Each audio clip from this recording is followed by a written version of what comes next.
kadak jing snok tilang mat jalla hi borok away na kalyang ka UDP kumju ka BJP na lor ki beki sengsan pertai ki badana ka jalla ka step si pale ki la pelong ka jing nit bo sentiau how mat jong tirot sing CM ka hima nong klau u badana phalau jong ka State Central Library ha ka lingko sngiyap ka ba shispa khnai phau jong u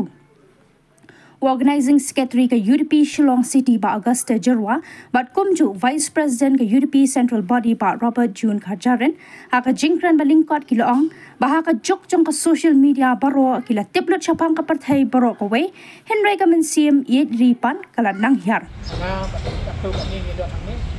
Yesus tu ba kajian juga di kajian di pada tu sini. Yang pereng jengin bila masyarakat hagi ni ismi ke pemerintah sebab tumpang apet ya gari bekerja beliau bila tuna bah kisi dia gari bekerja kadang ya pai ni pet ya kejiwan jaga teknologi jenis pet ya kejiwan jaga social media ngayo ini jingtip ke babun mereka pat ke pelong ya kena samla ya beliau mentah tuna bagi ya gari bekerja beliau kemensim ya kalau boleh bila but keneng pat ya ki badai jong ki we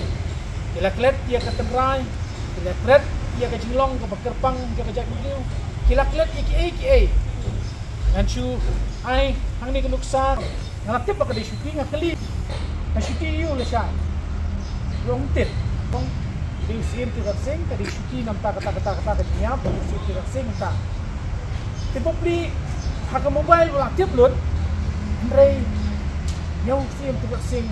review ni jong kajat jongi kila dengan shifting bakajat jongi ning bakajat influence kini the technology ning bagi social media kila pak ya ke sim yale kami sim ya dari bakajat ini ya kani ngabu hapleng jongi kum kajat menrio kani ka step patungi nya perkhat ba lawai jong kajat menrio ka dan kam yangi ba petsuku ba penchai ba kajile yung sim tu sing nam takari bagachan beliau maka sim ye dari bagachan beliau dari betul tang dai ni kentin le shibun le yo penturku le yung dam ke dari bagachan beliau to ble dalam tadi para petisi